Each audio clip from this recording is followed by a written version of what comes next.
जो एक क्वेश्चन है, इस क्वेश्चन में जब बंदा बिजनेस स्टार्ट कर रहा है ना, तो वो बहुत सारी चीजें ला रहा है। तो मैं लिख लेते हैं स्टार्ट्स बिजनेस। बिजनेस जब स्टार्ट करा तो क्या क्या लाया हम लिख देते हैं। वैसे तो एक तो कैश लाया है, बैंक चेक लाया है, बिल्कुल सही। देखो यहाँ पर जो एंट्री देखोगे ना, उसमें चेक लिखा हुआ है। और गुड्स भी ले आया, ठीक है। उसके साथ साथ मशीन भी ले आया और फर्नीचर भी ले आया। यानी कि बिजनेस जब उसने स्टार्ट करा तो सारी चीजें लगी बंधी लेकर आया। तो जो जो लाया है पहले हम उसे प्लस कर देते हैं। तो सबसे पहले आई है हमारे पास कैश। कितने की आई है कैश? 50,000 रुपए की हमारे पास कैश आई है। उसके साथ हमारे पास क्या है? बैंक। चेक को हम बैंक लिखेंगे, ये चीज का ध्यान रखना। चेक कभी भी एंट्री आ जाए तो उसका मतलब बैंक ही होता है। तो बैंक कितना आया हमारे पास? 1,00,000 रुपए का हमारे पास चेक आ गया, यानी कि बैंक आ गया। उसके बाद गुड्स हमारे पास आए हैं 60,000 रुपए के। 60,000 रुपए के गुड्स भी आ गए। और क्या आया है? 1,00,000 रुपए की मशीन आ गई। तो यहाँ मशीन लिख देते हैं 1,00,000 रुपए। और इसके साथ साथ फर्नीचर भी आ गया। कितने रुपए का? 50,000। टोटल पैसा कितना आया मालिक के द्वारा? 3,60,000 रुपए आया। यानी कि मालिक जो सारा पैसा ले आया वो ले आया 3,60,000। यानी कि ये तो हमारी फर्स्ट एंट्री हो गई। इतना करोगे तो एक एक मार्क्स तो मिल ही जाएगा। किस किसने यही करा था? चलो बिल्कुल बढ़िया। अब सेकंड एंट्री बड़ी खतरनाक है, इसको मैं पहले समझाता हूँ। ये सिर्फ मैं इतना कहूंगा, आपकी थोड़ी सी इंग्लिश ठीक होनी चाहिए और एक एक वर्ड को अच्छे से समझना। सबसे पहले आपको कहता है सोल्ड 1/3 ऑफ अबव गुड्स। ऊपर जितने भी गुड्स हैं उसका 1/3 1/3 बेच दिया। तो ये बताओ ऊपर गुड्स कितने के हैं? 60,000। 60,000 का 1/3 बता सकते हो? मल्टीप्लाई, बिल्कुल सही। 1/3 को उसी से मल्टीप्लाई कर दो। नहीं तो 1/3 मतलब इसको 3 हिस्सों में बांट दो। 60,000 को जब 3 हिस्सों में बांटोगे तो कितना होगा? बिल्कुल सही। नहीं तो 1/3 कर दोगे।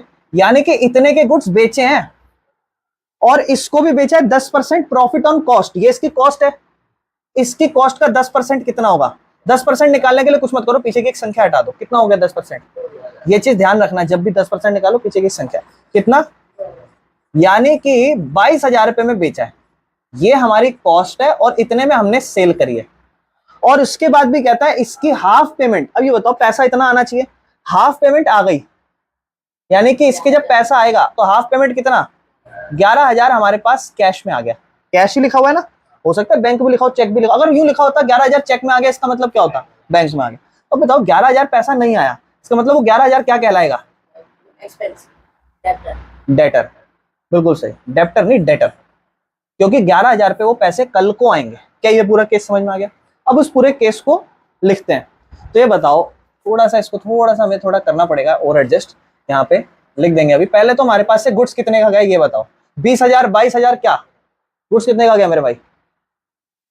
20,000 या 22,000? 20,000। क्या ये चीज क्लियर है? जितने की लागत है उतने का गया। पैसा कितना आया मेरे भाई? अच्छा एक सेकंड रुको, थोड़ा सा फर्स्ट एंट्री का थोड़ा नीचे लिखते हैं इसको। माल कितने का गया? 20,000। और आया कितना? पैसा कितना आया? 11। 22 आना तो 22 है, लेकिन आया कितना? इस देखो, इसको ये हो गई पहले, इसकी बात कर लो, ये हो गई पहली एंट्री, ठीक है। दूसरा अब इसकी लेन देन है, इसकी 22 में से 11 एडजस्ट करो। आप बोलोगे भैया 11 कैश आ गई और 11 कल को आएगी। कल को जब आएगी तो उसे मेरे भाई क्या लिखोगे? डेटर। डेबिटर नहीं डेटर। 11,000 पे। अब आप कहोगे भैया 20 गया लेकिन 22 प्लस हुआ है, तो 2,000 रुपए का तो भैया प्रॉफिट भी हुआ है। तो 2,000 रुपए आप इसको यहाँ प्रॉफिट भी लिखोगे। यहाँ लिख देते हैं ये जो भी चीजें हैं कि गुड्स की कॉस्ट थी, ऐसे लिख देते हैं। Goods costing 20,000, sold at 10% profit, ठीक है ना। और प्रॉफिट हुआ है हमारा यहाँ पे 2,000 रुपए का। ये सब कहानी आप अपने बना के कर सकते हो। ये एंट्री आप पहली बार देख रहे होगे, डेप्रिसिएशन। इसको मैं बेसिक अकाउंटिंग टर्म्स में एक्सप्लेन कर चुका हूं, एक बार समझाता हूं, बहुत इंपॉर्टेंट वर्ड है ये हमेशा आपके असेट्स पे ही चार्ज होता है, ध्यान रखना। जैसे आप कोई भी मशीन खरीदते हो, आप उसको घर लेकर आते हो। बिजनेस की चलो बात करने नहीं, घर की बात करते हैं। तो आप घर पे लेकर आते हो, आप मान लो 50,000 1,00,000 रुपए की जैसे हम मशीनें लेकर आए। ये जब 1,00,000 रुपए की घर लाते हो, वैसे ही जैसे आप मॉल से कोई चीज बाहर लेके, फोन है बाहर लेके निकलते हो, वैसे उसकी वैल्यू कम हो जाती है। या उसको आप जब यूज करोगे, या मशीन लाए आप मशीन को यूज करोगे, तो जब मशीन को आप यूज करोगे तो उसकी वैल्यू कम होगी क्या? क्योंकि यूज कर रहे हैं। तो डेप्रिसिएशन एक ऐसी चीज होती है जो, इसको हम ऐसे लिखेंगे, reduction in assets. Reduction in assets, reduction in assets मतलब reduction in value of assets. Assets की जो वैल्यू है ना, उसमें क्या होना, कटौती होना। असेट जो है उसकी वैल्यू में कमी होना, किस वजह से, ड्यू टू, किस वजह से, normal wear and tear. Wear मतलब पहनना, टियर मतलब फटना फुटना। जब हम किसी मशीन को यूज करेंगे, बार बार यूज करेंगे, तो उससे उसकी वैल्यू घिसेगी। बाइक खरीद के लाओ, यूज करोगे, घिसेगी, पुरानी सस्ती बिकेगी। या फिर आप उस वैल्यू को जब लेकर आओगे तो वो एग्जैक्ट उसी प्राइस पे नहीं चार्ज होगी। तो डेप्रिसिएशन एक ऐसी वैल्यू होती है जो आपको ये बताता है कि कितना मशीन का वैल्यू घिस गया। अगर मैं कहूं 1 लाख रुपए की मशीन थी, आज 80,000 रुपए की है, इसका मतलब 20,000 रुपए मेरी मशीन पे क्या हो गया, डेप्रिसिएशन हो गया, वैल्यू उसकी कम हो गई, गिर गई। किस वजह से, यूज करने की वजह से, या मार्केट में वैल्यू वो पुराना हो गया इस वजह से। तो इसे हम डेप्रिसिएशन कहते हैं। और जब भी ये एक चीज ध्यान रखना, आप ऑलरेडी 1 लाख की मशीन खरीद चुके हो, तो आप जब कल को इसकी वैल्यू कम करोगे तो क्या कैश से कुछ पेमेंट करोगे क्या? नहीं, कैश से थोड़ा। इसकी तो सिंपल सी बात है, वैल्यू कम हो जाएगी, लेकिन आपको मन में क्या होगा, फील अच्छा फील होगा, तो गंदा फील होगा। क्यों? कि यार वैल्यू कम हो गई, अब ये कितने की रह गई, 80 की रह गई, मान लो 90 की रह गई, ऐसा फील होगा। यानी कि आप उससे कैपिटल माइनस करोगे, यानी कि मशीन की वैल्यू कम होगी और कैपिटल। जब भी कभी भी आपका डेप्रिसिएशन चार्ज हो, तो जिस चीज पे चार्ज होगा उसकी वैल्यू कम करना, और आपका नुकसान हो गया कैपिटल, लेकिन पैसा नहीं जाता। ध्यान रखना, ये एक नॉन कैश एक्सपेंस कहलाता है। ये क्या कहलाता है? ये non cash expense, non cash expense कहलाता है। क्लियर है? कोई दिक्कत तो नहीं है। एक चीज की और बात कर देता हूं, यहाँ पे नॉन कैश एक्सपेंस है, कभी कभी बैड डेप्ट की भी एंट्री आ सकती है आपसे। आप मुझे बताओ, यहाँ पे आपका डेटर है, कितने रुपए का डेटर है यहाँ पे आपका? 11,000 रुपए का। इसका मतलब ये बंदा कल को आपको कितने रुपए देगा? मान लो कल को ये भाग जाए, आपको पैसा ही ना दे, फिर क्या एंट्री करोगे?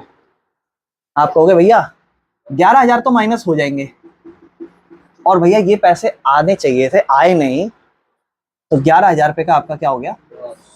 तो इसमें भी कैपिटल माइनस हो गया। समझ गए? मान लो 11 नहीं, अगर सिर्फ 2,000 गायब हुए, सिर्फ कितने के? 2,000, तो आप कहोगे भैया 2,000 माइनस, और यहां भी कभी कभी तो पूरे पूरे डेटर माइनस हो जाते हैं, कभी कभी थोड़े होते हैं। तो बैड डेप्ट भी ध्यान रखना, बैड डेप्ट और डेप्रिसिएशन की ये एक सिचुएशंस को ध्यान रखना मेरे भाई। कोई दिक्कत तो नहीं है? चलो अब इस पे आते हैं। पहले यहां लिख देंगे इसे हम, ये हमारा क्या बना है यहाँ पे, और अगले केस में हमने डेप्रिसिएशन चार्ज करा है, डेप्रिसिएशन चार्ज करा है 10% ऑन मशीन। तो आपकी जो मशीन है 1 लाख रुपए की, आप उसका 10% निकालोगे, ये आपका 1 लाख है। जब भी 10% निकालना हो, पीछे से एक संख्या हटा दो, कितना हो जाएगा? 10,000। और उसके साथ साथ आपकी 10,000 की कैपिटल कम हो गई, क्योंकि आपका नुकसान हो गया, और यहाँ आपकी एंट्री क्लोज हो जाएगी। कितना बचेगा कैश? 61,000 रुपए, 1 लाख रुपए, 40,000 रुपए, 1 लाख रुपए, सॉरी, कैपिटल बची अब आपकी 90 की, 50 की आपके पास फर्नीचर बचा है, 11 का डेटर, लाइबिलिटी 0 है अभी भी, और 3,52,000 रुपए की आपकी। लेकिन जो जो यहाँ पे नहीं हुआ उसको 0 कर देना, ये सब करना बहुत जरूरी है। यहाँ भी इसको 0 कर दो, यहाँ भी 0, यहाँ भी 0, यहाँ भी 0। ठीक है मेरे भाइयों, कोई दिक्कत तो नहीं है। चलो नेक्स्ट एंट्री पे चलते हैं। ये हमारी हो जाएगी न्यू इक्वेशन। इसके बाद फोर्थ एंट्री पे चलते हैं। फोर्थ एंट्री हमें कहता है cash withdrawn for personal use 10,000। तो बड़ा सिंपल है, कैश विड्रॉ हो रही है, तो यहां हम लिख देंगे ड्रॉइंग्स बाय कैश। कैश से ड्रॉइंग्स हो रही है, कितने रुपए कैश से कम हो जाएंगे? 10,000 रुपए। 10,000 रुपए की कैश कम हो जाएगी, और मालिक लेके जा रहा है 10,000 रुपए अपने पर्सनल यूज के लिए, तो कैपिटल माइनस। ये ड्रॉइंग्स की एंट्री है, पैसा चला गया, कैश माइनस, कैपिटल कम हो गई। ठीक है ना? 51,000 plus 1 lakh plus 40 plus 90 plus 50 plus 11 बराबर में 0 प्लस 3,42,000 रुपए, और बाकी इन सब जगह पे 0 0 0 0 0 बराबर में 0। नेक्स्ट ये हमारी हो जाएगी न्यू इक्वेशन। फिर हम चलते हैं हमारी फिफ्थ एंट्री पे। हमारी फिफ्थ एंट्री मेरे भाई हमें कहती है interest on drawing charge 5%।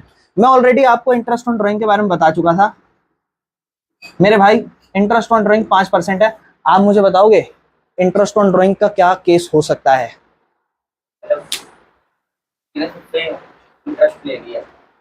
Interest on drawing है, मैं कुछ नहीं बोल रहा, मैं समझा चुका हूँ, थोड़ा आप सोचो क्या होना चाहिए।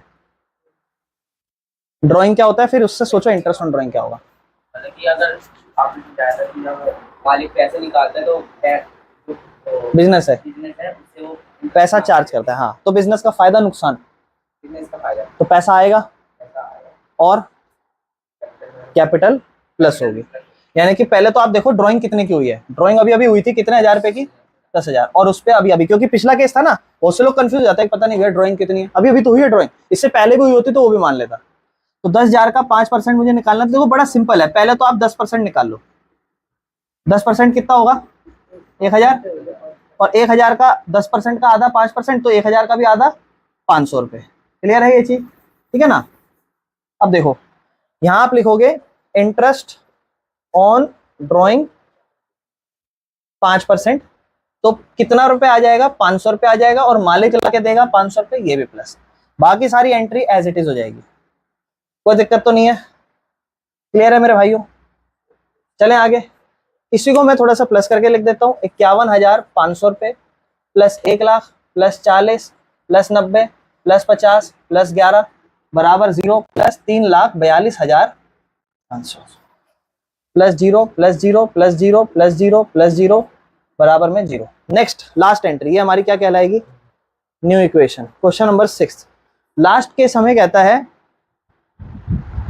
10,000 रुपए के गुड्स थे। अब मेरी बात ध्यान सुना, यहाँ क्या लिखा हुआ है, पार। 10,000 रुपए के गुड्स बेचे पार, पार मतलब ना कोई डिस्काउंट में बेचे ना कोई ज्यादा में बेचे, जितने के हैं उतने के बिके। 10,000 के गुड्स थे और कैश में बिके हैं। तो गुड्स देखो, गुड्स कितने के बचे हैं, 40, तो 40 के गुड्स और चले जाएंगे, 10,000 माइनस हो जाएगा, और यहाँ पे 10,000 पे पैसा आ जाएगा। बस इतना ही होगा इसमें एंट्री, बाकी जगह 0 प्लस 0 प्लस 0 प्लस 0 बराबर में 0 प्लस सेम बैलेंस है, कुछ नहीं कर रहे। कितना हो जाएगा, 61,500 plus 1,00,000 plus 30,000 plus 90 plus 50 plus 11 बराबर में 0 प्लस 3,42,500।